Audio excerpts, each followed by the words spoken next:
house was never quiet, though silence wrapped it like gauze, thick and suffocating, pulling against the breath of all who entered. For beneath that silence was the crackle of something long dead, the memory of fire clinging to the beams as if the flames had left behind their ghosts.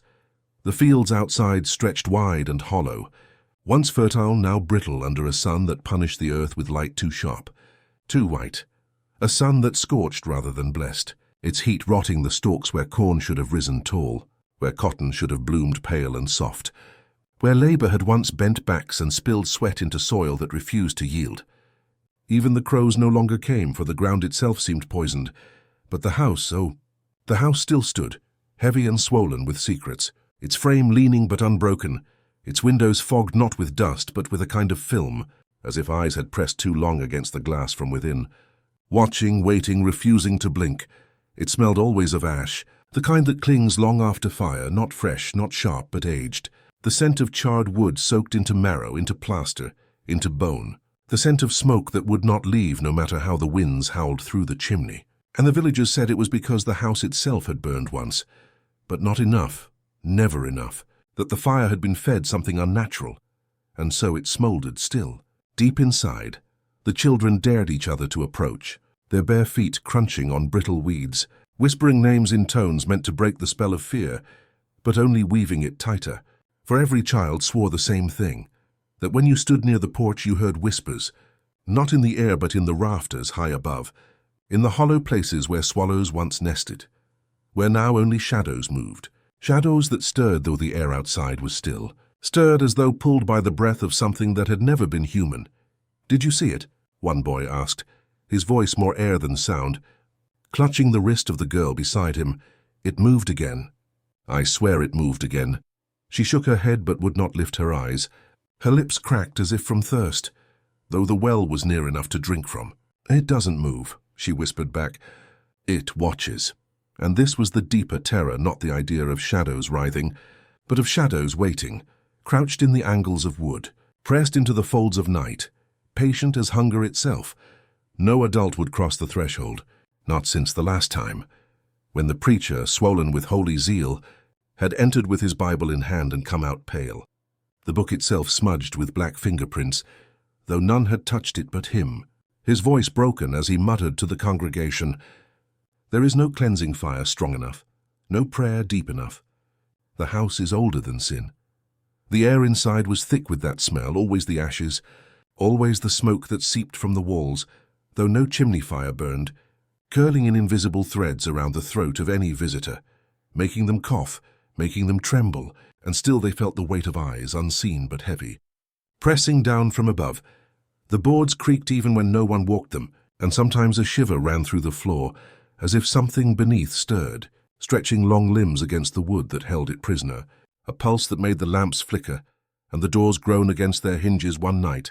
When the moon was sharp and cold, a group of children crept too near, their daring fed by laughter that sounded too thin, too brittle, and one boy, bolder than the rest, or more foolish, climbed the porch steps, his hand brushing the splintered wood, his other reaching for the knob of the swollen door, swollen like flesh around a wound, and as his fingers closed around it, the laughter died, for from the rafters came a sound, not loud but enough to freeze their marrow, the slow dragging of something heavy across wood, a dragging that ended in a creak like rope straining under weight, and then silence so sharp it cut. The boy stumbled back, nearly falling. His hand burned red where it had touched the iron knob, though no fire had touched it, and as he ran the others fled with him, but each swore afterward, when pressed, when cornered, that just before they turned away they had seen it, something dangling in the high shadows, swaying gently as if hung there long before, as if hung there still. And from the eaves of the smoke-stained house came the faint sound of breath, deep, laboured, in and out, though no lungs lived within, a rhythm too steady, too patient, as though the house itself waited to inhale them whole. The night in that house was never gentle, never soft with the promise of rest, but thick and restless, as if the very walls leaned inward to listen, pressing against the sleepers with a hunger as old as the beams themselves. The servants lay on cots along the edge of the kitchen, or on blankets spread thin across splintered boards, but none of them slept deeply. For the moment the lamps guttered low, the voices began, crawling up through the cracks in the floor, Whispers so faint, they seemed less like speech and more like the slow leak of breath from an unseen mouth. At first, the servants told themselves it was the wood settling, the sound of vermin scurrying, the groan of roots beneath the foundation. Yet soon the voices formed shapes, syllables, names no one dared to repeat aloud, for they were not the names of the living, but of the buried, and each servant knew at least one of them. A girl named Ruth swore she heard her grandmother's name whispered in the dark, a grandmother dead these 12 years, gone to the earth under a cedar tree by the riverbank. But the whisper that reached her was not soft, not sweet, but stretched thin, wet and trembling, as though the mouth that spoke it was full of earth, as though the tongue had rotted away and yet still sought to form the word. "They know me," Ruth murmured, pressing her hands to her ears, but no silence came, for the voice did not stop. It only grew more insistent, hissing her name now, her own name, not the grandmother's, dragging the syllables out, pulling them through the gaps in the boards like fingers reaching for her ankles. Others heard the same, their fathers, their sisters, even the names of children who had not yet drawn breath, spoken with certainty, as if the house itself knew futures not yet written, lives not yet lost. And in the dim glow of the dying hearth, they watched each other tremble, too afraid to speak, for the whispers seemed to pause when they tried, pausing as though to listen, as though waiting to learn which among them was still alive one night. When the air was heavy with thunder, and the windows rattled in their frames, Samuel, the oldest among them, pressed his ear against the floor, his breath sharp, his lips quivering, and he said in a voice no louder than a sigh, "It's not beneath us. It's inside the boards themselves, like something pressed thin between the wood." The others stared at him, their eyes wide, their fear widening too, for they had all felt it, that the sound did not rise from the ground but lived in the planks, in the cracks, in the marrow of the beams. And when Samuel pulled his ear away, his cheek was damp though the boards were dry, a wetness like breath clinging to his skin. Some nights the voices fought among themselves, dozens, maybe hundreds, their whispers tangled like roots, rising and falling in harsh gasps, though none of the words could be understood, and the servants huddled together, clutching each other's arms, knowing that if they slept, they might wake to find themselves speaking along with the whispers, their mouths shaping names they had never known once. A child, no more than 6, wandered into the kitchen at midnight, her eyes glassy, her steps slow, and without warning she pressed her tiny fingers between the cracks in the floor, as if reaching for something just beyond her grasp, murmuring, "They're calling me." And though the others dragged her back, though they slapped her cheeks until she woke screaming, her fingers remained stained as though she had touched soot. Or worse, Old Blood, the master of the house, forbade talk of it, striking any servant who dared mention voices or whispers, yet even he was not free of them, for his wife swore she heard him at night, answering questions in his sleep, his lips moving as though in conversation with someone crouched at his bedside, though when she shook him awake his eyes were wide and furious, insisting he had said nothing. The house was alive with listening, the air swollen with names not meant for the living to hear, and sometimes in the hour before dawn, the voices ceased all at once, a silence that was not peace but warning, as though whatever crawled inside the floorboards had finally found what it was searching for, and the servants would lie frozen in their cots, certain that if they so much as breathed, the silence would break and the whispers would pour into their mouths, filling them, hollowing them out from within. And so the nights grew longer, the voices sharper, the names more familiar, until one evening Ruth refused to enter the kitchen, shaking her head, her voice breaking. "It's not them anymore, it's me. It keeps saying my name." And when the others listened, pressing their ears to the cracks, they too heard it. Her name repeated again and again, in tones mocking, in tones pleading, in tones not human. And when they pulled her away, she swore the boards pulsed beneath her feet like a heartbeat, like something trapped beneath, waiting to climb through. That night none slept, for the house grew silent earlier than usual. Too silent. The whispers stilled as if every tongue beneath the floor had been cut away, and the servants lay trembling, straining to hear, until a single sound echoed from the far corner, a long, slow breath, dragging itself upward through the cracks, a breath too heavy to belong to the dead, too deep to belong to the living, as though something larger than both pressed against the wood, pressing until the planks began to creak, and then, just before the first scream tore through the kitchen, the floor shuddered, rising in the corner, as if something beneath had pushed against it, the boards lifting like a coffin lid about to split. She appeared first as absence, a space where sound should have been, a hollow where footsteps should have echoed, a figure whose presence carried no weight upon the boards, whose movement stirred neither dust nor straw, and yet all who saw her swore that the silence she carried was louder than any scream. She was a woman of the quarters, yet not bound like the others, for the overseer had tried once to shackle her wrists, and the iron split as though it had been nailed to rotten wood, the links falling to the earth with a rattle that lingered long into the night.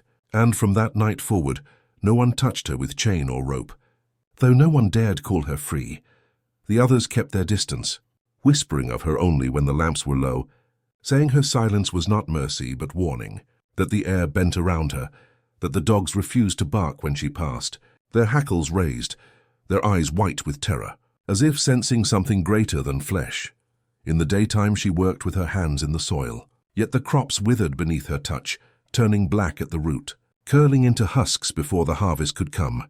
And though the master cursed her, striking the earth near her feet with his cane, he never struck her body, for his arm trembled when he raised it, and his cane fell crooked, as though guided aside by a force he could not see. At night she lingered by the well, her head bent low as if listening to the depths, though none dared draw water while she stood there, for the buckets rose heavy, not with water, but with shadows that clung to the rim, shapes that dissolved when touched by light, and the overseer, drunk with rage, swore he saw her face staring back at him in the black water, though she stood with her back turned, the reflection smiling when she did not. "She don't wear chains," he muttered to the master, his words thick with fear. "Not on her wrists, not on her neck, not on her ankles. No iron holds her, no rope keeps her still. She's got something else binding her, something that don't belong here." The master laughed then, a hollow sound that rattled in his throat. Yet when he turned to look upon her, she was watching, her eyes heavy, unblinking, as though she had heard every word, though her mouth had not moved, though her breath was still and his laughter faltered, breaking into a cough that stained his hand red. The servants avoided her, yet they could not escape her, for she passed among them like a shadow that could not be banished, and some swore they heard her voice, though she did not speak, a voice soft and ragged, whispering their names in the dark, warning or curse they could not tell. And when they asked her why, she said nothing, only looked past them, through them at something behind their shoulders. One girl, bold with fear, asked her straight, "Why you never wear no chains?" And for the first time the woman's lips parted, her breath colder than the night air, her words thin as if dragged from a place where voices were not meant to live. "They were not made for me." And the girl fled, weeping, for the words clung to her ears long after, echoing as though spoken not once but many times by many mouths. None belonging to the living, the overseer began to drink more, his hands shaking, his eyes sunk deep into his skull, for he swore that every time he passed the well, he saw her standing at its edge, even when he knew she was in the fields, even when the smokehouse door creaked behind him, and she was nowhere near, her reflection watching him from the black water. Her eyes bright where the world above was dark, he said once, in a voice stripped of pride, that the reflection had spoken, lips curling into words he could not repeat, words he had not known and yet now carried in his chest like a sickness. And when he staggered to the quarters to drag her forth, to lash her with the whip until her silence broke, the whip itself unravelled in his hand, leather splitting into threads that fell limp at his feet, hissing as if wet. Though the night was dry, the others began to mark her passage, counting the days she stood at the well, watching, waiting, her eyes fixed on the depths as though something inside were rising, and they whispered that she was not listening to the water, but to the voices beneath, the same voices that crawled through the floorboards at night, the same voices that called their names, and perhaps she was their mouth, their vessel, the one who moved without chains because the chains belonged to others. To those who had gone before, one morning the mistress found the well covered, the bucket gone, the rope frayed and blackened as though burned by fire, though no fire had touched it, and the woman was nowhere to be seen. Yet the servants whispered that if you listened close enough, you could hear dripping in the rafters, as though the well itself had risen, as though the reflection had climbed out, carrying her shape with it. The overseer swore it was her, that she had no body of her own anymore, only shadow, only silence, that she had stepped into the water and left her flesh behind, Yet when the mistress struck him for speaking madness, the lash left no welt, her whip falling apart like the overseer's had, the threads snapping, unravelling, scattering like hair cut from the head of the dead, and so the house grew restless, heavy with silence, waiting for her to return, waiting for her to move again, for her absence was worse than her presence. And in the empty nights when the whispers rose from beneath the floor, louder, sharper, pressing against the walls like a tide, the servants swore they heard her footsteps at last, soft and steady, moving without weight, crossing the kitchen floor toward the door of the smokehouse, where the rope was waiting. The barn was never empty, and yet no creature dared remain, for the air within had soured, thick and bruised with a smell like damp hide left too long in the sun, and though the stall still stood and the trough still filled, the animals shied from the doorway, lowing and whining, their hooves beating the earth as though to dig themselves a grave before entering. It was not the dust, nor the rot of hay, nor the rust bleeding through the iron hinges that kept them away. It was the rope, the single rope that hung from the beam above the center, swaying with a rhythm too deliberate, too patient, as if guided by the unseen hand of a pendulum marking time for the dead. The overseer swore he had cut it down, swore it had been coiled and burned in the yard until the ash scattered into the weeds, but the next dawn it hung again, longer, heavier, the fibers swollen with a darkness that gleamed like tar, when the light struck it just right, and those who entered whispered that the rope breathed, tightening and slackening as though testing its own strength. Neighbors who passed along the road said they saw crows circling lower each day, a black wheel turning in the sky, their wings folding in strange unison, their cries sharp as knives, and the men muttered that carrion would soon be laid out for them. Though no animal lay dying, no beast lay slaughtered, and yet the feast was promised in the air, thick and certain. At night, the barn creaked, though no wind stirred the rafters, and those who dared peer through its slats claimed the rope moved on its own, a slow spiral turning tighter, then looser, as if something invisible strained against it, neck pulling, legs kicking, though no body was seen, only the hollow sway of absence. The servants whispered among themselves, voices sharp with fear. "It's waiting," one said, clutching her arms tight, "waiting for someone to fill it." Another shook his head, his voice low as a prayer. "Not waiting, it's remembering," the master forbade such talk. Yet even he walked with his eyes lowered when passing the barn, for more than once he had heard his name whispered there, carried on the hush of straw against wood, a name spoken in a voice not alive, not dead, but hanging between, stretched taut like the rope itself. The mistress, pale and restless, began to claim she smelled blood when the rope swung, though none had touched it, and she fainted once when she brushed past the barn door, falling into the dust, her dress smeared with a streak of red that vanished by morning, leaving no trace upon the fabric, though her skin still burned as though licked by a wound that could not be seen. One evening, when the moon swelled round and swollen, a boy dared to enter, his courage born of whiskey stolen from his father's shelf, and he laughed as he tugged the rope, swaying with it, swinging like a child on a tire. But his laughter cut short, choking in his throat, for the rope tightened around his hand, biting deep into flesh until the skin split, and the blood dripped hot and fast onto the dirt below, soaking into the ground where it hissed as if quenched by fire.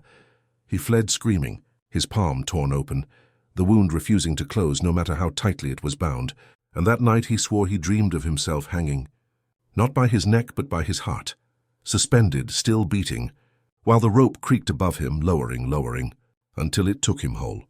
The neighbors began to avoid the road, muttering of bad omens, muttering of curses older than the soil, for the crows now perched upon the barn roof watching, dozens, perhaps hundreds, their wings blackening the shingles, their eyes glinting like coals, and when the sun set they rose all at once, a cloud of wings that blotted out the stars, circling in silence, the sound of feathers louder than the sound of breath.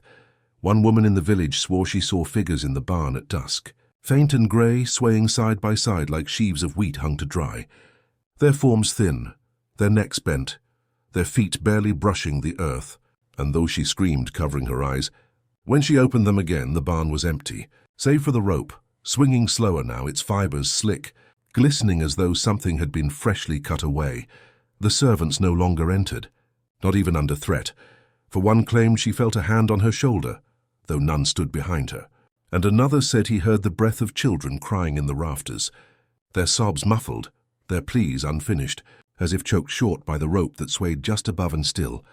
The rope waited, longer each day, stretching as though to meet the earth, its end brushing the dirt like a tongue tasting the floor. And when the wind passed, it did not stir. It held still, too still, until the air itself seemed afraid to touch it. The overseer, trembling and near mad, muttered of her, the woman without chains, the one who lingered by the well, her silence heavy, her eyes too deep. "It's her," he whispered in the dark, clutching his drink. She made it swing, she fed it names. She taught it to hunger, and though the master struck him, though the blow split his lip, the overseer only laughed, a broken laugh that ended in a sob. "You'll see, you'll see. That's your name it wants next." And when the master turned his gaze to the barn, to the dark square of its door, he froze, for the rope no longer hung empty. It bent, stretched taut with the weight of something unseen, a shadow swaying against the night, a body with no body, a neck that snapped in silence, the rope pulling tighter as though in practice, as though rehearsing what was to come. The master stumbled back, his heart beating against his ribs, and from the rafters came a sound, not a groan, not a creak, but a whisper, his name drawn out long, as though spoken by the rope itself, a voice woven into its fibers, a voice that promised it would not wait much longer. And when he fled, the crows rose from the roof, screaming as one, their wings tearing the night apart, circling lower now, lower, as though the feast had already begun. The door never slept. It groaned against its hinges at night, swelling in the damp air, sighing as though the wood itself remembered hands pulling it wide when no one stood near. The servants swore the door breathed, expanding and contracting like the chest of some great animal tethered in the dark. And always, always it drifted open, no matter how firmly the iron bar was fastened across it. By day the smokehouse looked like any other. Low stone walls, a pitched roof, the air thick with the faint musk of salt and old fire. Yet even under the sun the hooks gleamed too brightly, polished by a hunger not of this world, glistening as if wet when no slaughter had passed through in weeks. The women who salted pork inside crossed themselves, muttering that it was not meat, the place longed for, but confession. At night the manor hushed, and all ears bent toward that door. The first sound was always the bolt straining, a creak like bone rubbed against bone. Then came the dragging whisper, as if rope slid across the floor. The bravest claimed they heard the hooks tremble in their iron rings, clinking in an invisible draught, bar it harder. One of the men hissed one evening, jamming the bar so deep the wood splintered. His voice was steady, but his hands shook. No door should move on its own, not unless it wants something, not unless it calls something. Still the door opened, slow and deliberate, until a line of cold air cut through the kitchen like a knife. The masters scoffed at such tales, but they did not enter the smokehouse themselves. They sent others, always others, and when the latch gave way with a hollow clank, the men and women who stepped inside returned pale, their eyes wide, lips pressed as if holding back screams. No one described what they saw, save one old man who whispered before his death, "There are too many hooks, more each night. I count them and they do not stop."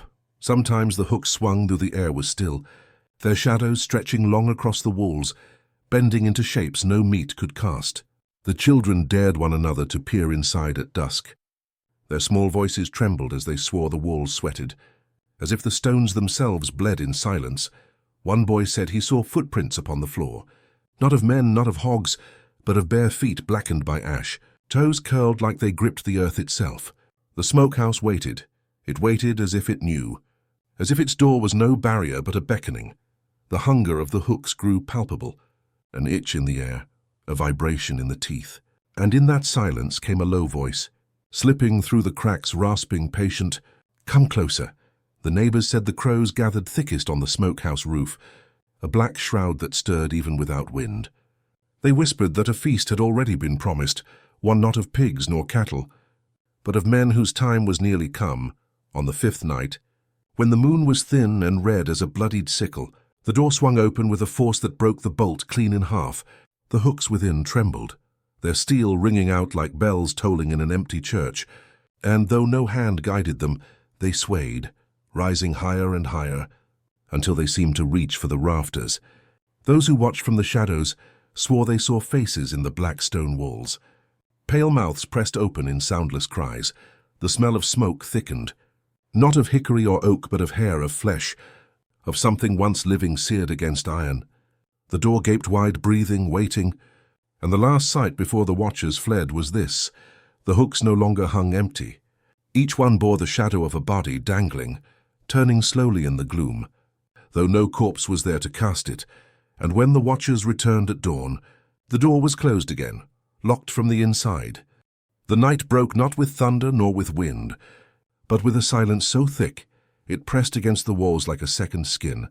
At supper the masters had laughed, their voices sharp, clattering against the tableware like blades striking stone.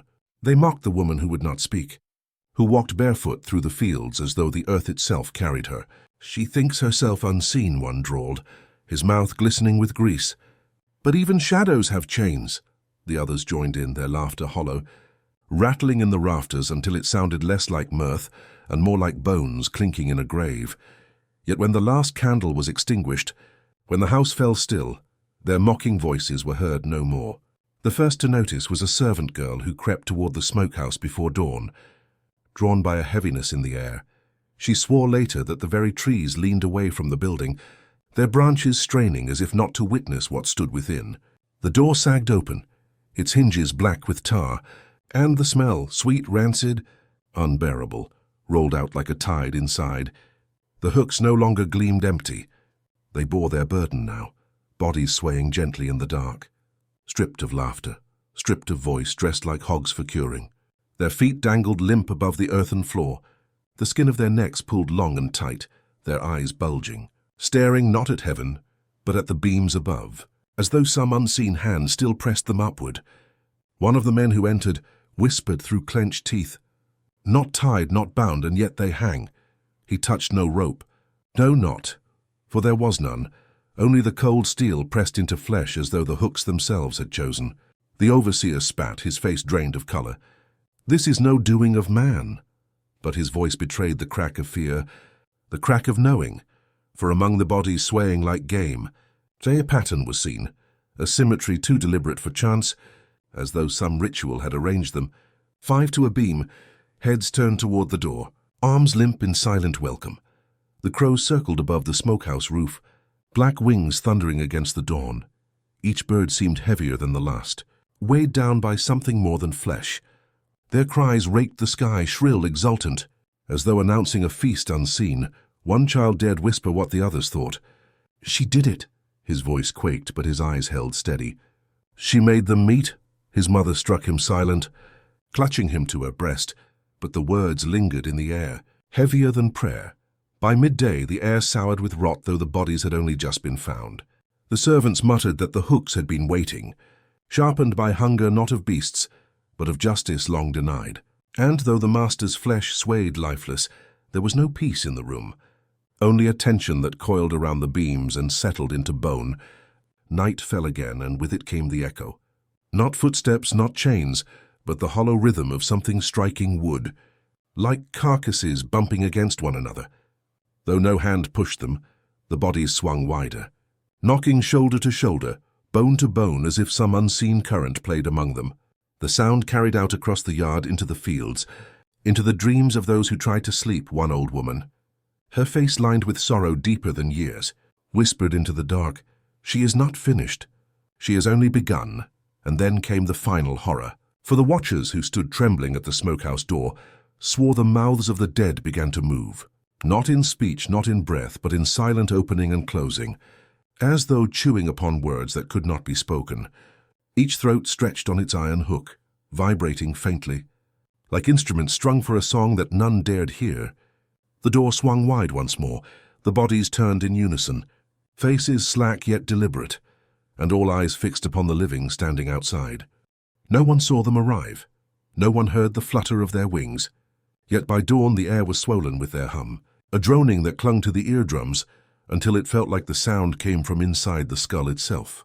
They gathered thick around the smokehouse, pouring through its cracks like black smoke, as though the stone walls bled insects instead of mortar. It was winter, hard and barren, the ground stiff beneath frost, the fields silver with cold no fly should have lived. Not in such air, not in such season. Yet here they were, fat and writhing, their bodies swelling with a feast unseen. They crawled across windows, gathered in knots upon the doorframe, clustered thick in the corners where shadows met shadows, and the bodies, those that swayed from the hooks, began to stir. At first it was only the twitch of a finger, the flex of a swollen hand, dismissed by those who trembled at the threshold as the trick of candlelight. But soon the motions grew, a jerking of legs against rope, a shifting of shoulders that should have been broken. The flies pulsed over their mouths, their eyes, crawling deep into nostrils, into ears, and the bodies quivered as though fed by them, as though each insect carried a thread of stolen breath. "They move," whispered a servant, voice raw with terror. "God help us." They moved, but God did not answer. The buzzing rose higher, a shriek without words, a chant made of wings, and the watchers covered their ears but could not shut it out. The sound seeped into the marrow, into the heart, beating in rhythm with the flies, beating in rhythm with the swaying of the dead. One dared step closer, a young man with trembling hands, sweat frozen on his brow despite the cold. He reached for the bolt, meaning to shut the door, to close the sight away, but as his hand touched iron, the bodies swung toward him in unison, every neck turning with a slow, deliberate grace. Their mouths sagged open, black rivers of insects spilling forth, wings brushing his cheek, legs crawling into his hair. He stumbled back, screaming, clawing at his face, his eyes rolling white as he fell. The flies did not leave him. They poured from the bodies and swarmed him whole until his screams thinned, choked, smothered beneath their weight. His hands thrashed, then stilled, and when the swarm lifted, he was gone. No flesh, no bone, no trace but the echo of his cries. The servants fled, but the buzzing followed. It rang in the fields, in the barn, in the very earth. The crows scattered into the sky, but even they could not drown the sound. The air itself seemed stitched with it. Woven like cloth by nightfall, the manor smelled of rot. Though the ground outside lay frozen, the flies crawled along the windows of the house now, pressing their black bodies against the glass until the panes seemed alive. The master's children wailed, hiding their faces in skirts and sleeves. The mothers whispered prayers that broke like glass upon their lips. "They will not stay in the smokehouse," croaked an old woman by the hearth, her eyes milky, her voice a rasp of prophecy. "Flies are not bound by walls, not bound by ropes. They carry the breath of the dead, and they will carry it into us." The night deepened, and the sound of the flies grew unbearable. Each person swore they heard their own name whispered in the drone, threaded in the hum like a curse. Some pressed knives to their ears, desperate to cut the sound out. Others begged for fire, begged to burn the smokehouse to the ground, but none dared light the torch, for all feared that flame would only awaken what slept upon those hooks. And then, in the blackest hour, when the moon was strangled by cloud, the buzzing ceased. Silence fell so sudden it felt violent. Like the crack of a whip, every ear strained, every chest tightened, waiting for the return of the sound. But instead came something worse, something low, something wet. A gasp. The sound of lungs filled with air where lungs should have been dust. And from the smokehouse through the half-closed door came the creak of ropes pulled taut, followed by the slow exhale of voices not meant to rise again. When the watchers turned their eyes back toward the doorway, the hooks swung empty, the bodies were gone. And from the rafters above came the sound of footsteps, heavy, deliberate, dragging rope across wood. The fire began with a whisper. No torch had touched the walls, no spark had leapt from hearth or lantern. Yet by midnight, the smokehouse glowed as though a furnace had opened its jaws from within. The flames crept slow, deliberate, licking at the rafters, curling along the beams. But the wood did not yield, did not blacken, did not fall to ash. It burned without burning, a blaze without hunger, a fire that consumed nothing and yet consumed all who looked upon it. The villagers gathered in silence, their faces pale in the red glow.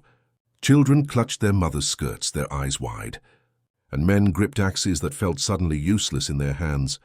For what weapon could strike at fire that did not burn, at smoke that writhed like flesh? From the flames the faces rose. They appeared first in the haze above the doorway, pale outlines pressed against the smoke as though drowning in it. Eyes bulged, mouths opened wide, screaming without sound. Their lips shaped words no ear could catch, only the suggestion of prayer, the echo of curse, faces of men long gone, faces of women no one remembered, faces that multiplied until the smoke was a crowd. One boy pointed, his hand trembling.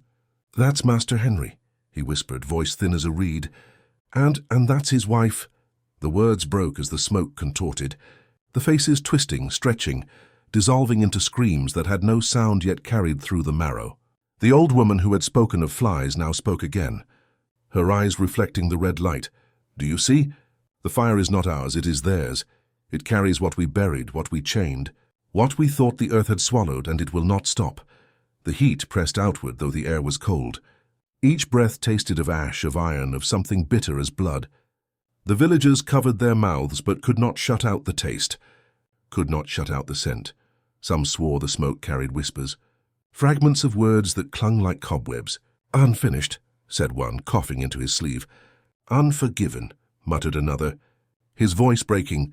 The faces swelled larger, spilling from the windows, pushing through the cracks. Their eyes rolled white.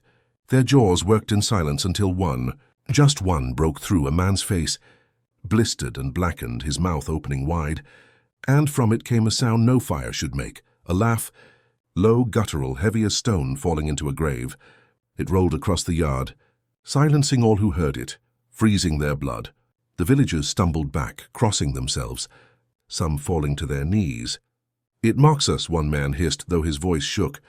"It mocks our fear." The smoke thickened, curling into shapes, arms and hands reaching outward, fingers clawing at the air, grasping at hair, at shoulders, pulling the living closer. A woman shrieked as tendrils of black smoke wrapped around her wrist. Blistering her skin without flame, she tore free. The mark burned deep, as though a rope had bound her.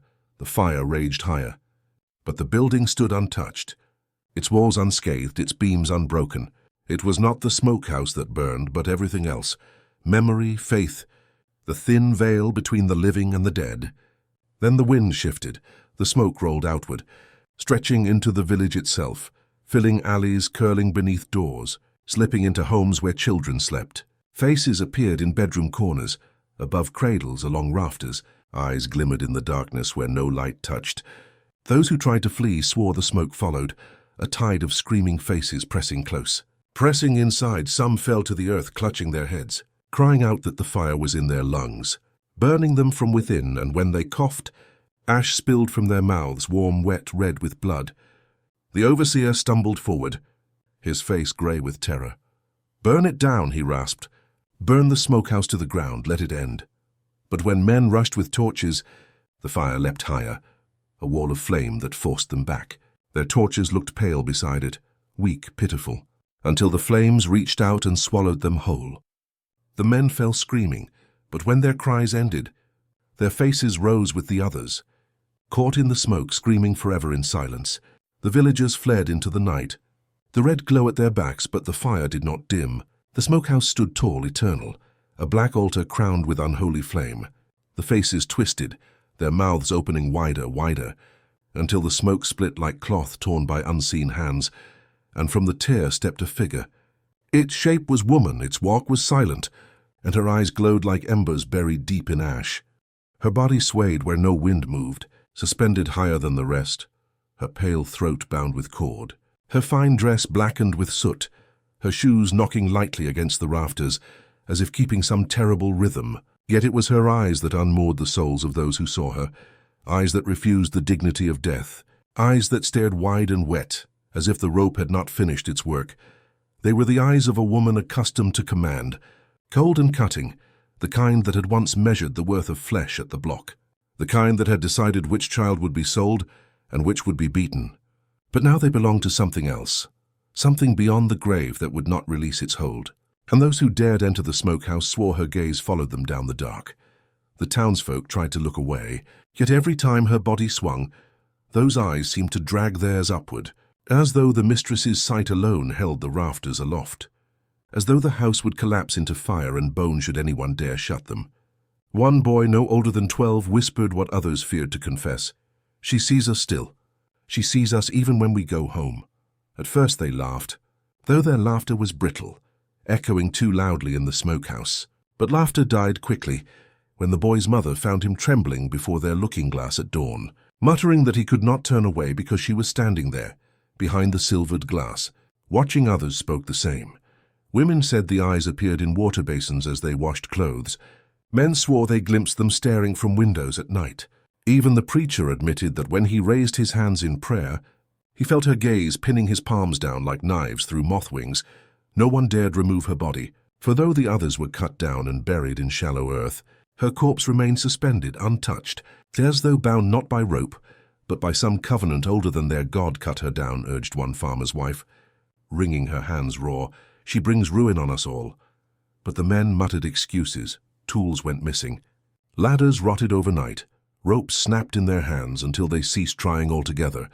For each attempt ended with one of them falling ill, their eyes watering, swelling red as if the mistress had passed her curse into their sockets.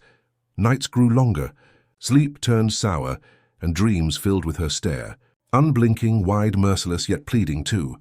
For some swore the eyes begged them to finish what the rope had failed to do, to close them, to darken the gaze that would not dim. And so the villagers avoided the smokehouse. Yet they could not escape her, for her eyes multiplied like seeds scattered in the dark, sprouting wherever reflection or flame caught the soul. They stared from lantern glass, from spilled puddles in the road, even from the sheen of an apple's skin one night. A man who had once struck her with a riding crop staggered into the tavern blind, screaming that he had clawed out his own sight because she would not look away. And the sockets he left behind wept smoke rather than blood. The curse of the mistress was now written in every corner, every mirror, every dream. And though the villagers prayed until their throats bled, they learned too late that prayers do not blind the dead. Her body still hung there, higher than the rest, swaying gently with no wind, her shoes tapping as if counting down, and her eyes wide open. They stared at anyone fool enough to look inside, and when the sun fell, and the village lamps guttered in the hush of midnight, the last sound heard by those who still kept vigil was the faint scrape of rafters groaning, followed by the wet creak of eyes that refused to close. The ropes should have rotted, but they did not. They should have frayed, loosened, and surrendered to dust, yet they clung to the rafters with a patience more terrible than time itself, twisting gently in the stagnant air, waiting, always waiting. Years crawled across the village like moss creeping over forgotten stone, yet the ropes remained, as if the wood and the fibre had entered into covenant, as if some hidden hand stitched them into the very air, weaving them into the rafters like veins into flesh. Children born after the fire grew to fear the smokehouse, though they had never seen the blaze, for they heard the ropes creak in the night like gallows settling under phantom weight, and their elders hushed them quickly, muttering prayers under their breath, for they knew silence was safer than acknowledgement. "Don't speak of it," whispered a bent old woman at the well, her voice barely a breath, "for the ropes hear, and the ropes remember." Travellers came through, their wagons rattling across the dirt road, their eyes catching on the ruin. But when they passed, their horses balked, shuddering as though the very scent of hemp in the air carried the promise of the grave. And often those who dared to draw near came back pale, their mouths dry, swearing they had seen shapes hanging in the dark, swaying though no breath of wind touched the beams inside. It was worse, for the ropes were never still. They shifted subtly, so slowly that one would swear they had not moved at all, until the next glance showed them knotted tighter, curved like necks bowed in prayer, shadows stretching long beneath them, as if bodies still clung unseen. Those who lingered long enough heard it, the whispering creak of rope against rafter, like the groan of teeth grinding in sleep, like the hiss of a sigh that never ends, a sound that seeped into the ear and could not be shut out. Some claimed they saw more than shadows. They saw legs dangling just out of sight, shoes tapping softly against invisible air, skirts stirring in a breeze that was not there, the outline of a face briefly formed where the rope curved, eyes wide, mouth slack, then gone, leaving only the trembling loop swaying gently as if mocking disbelief. One man, a preacher riding down from Vicksburg, entered with holy words burning on his tongue. But when he staggered out, his Bible was gone, and when they searched for him, they found it swinging from the noose, pages blackened at the edges as though the rope itself had burned them. The villagers grew old, and their children grew into the same fear, and still the ropes remained, unstained by rain, unbroken by storm, untouched by blade. For every attempt to cut them failed. Knives snapped, axes dulled, even fire shrank from the task, the flames curling back as though frightened, whispering against the beams but refusing to consume. Some swore the ropes were not rope at all, but veins, veins of the land, veins of the dead, veins that ran between earth and sky, binding what should have been severed long ago. And so the smokehouse became a place not of wood and ash, but of waiting, a mouth yawning in the dark, open for any who stepped too near, for the ropes did not fall. They hung ready, patient, endless, dangling just low enough to suggest a purpose yet to be fulfilled.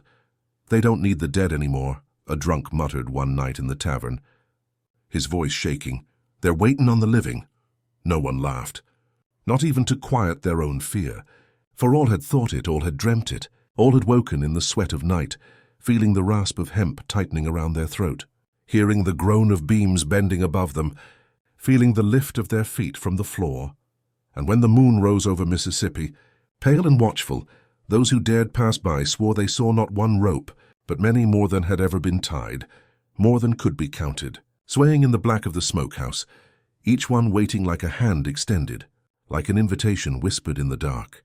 The ropes never fell, but sometimes, just sometimes, the creak of the beams shifted, and the sound was no longer that of waiting hemp, but of weight settling, of breath choking, of the unseen swaying slowly back and forth, counting the heartbeats of any who lingered too long, and if one dared look closer, dared step into the threshold of that cursed place, they might see that the ropes were not empty after all, but full, filled with the faintest outlines of bodies that should not be, watching, swaying, waiting for one more,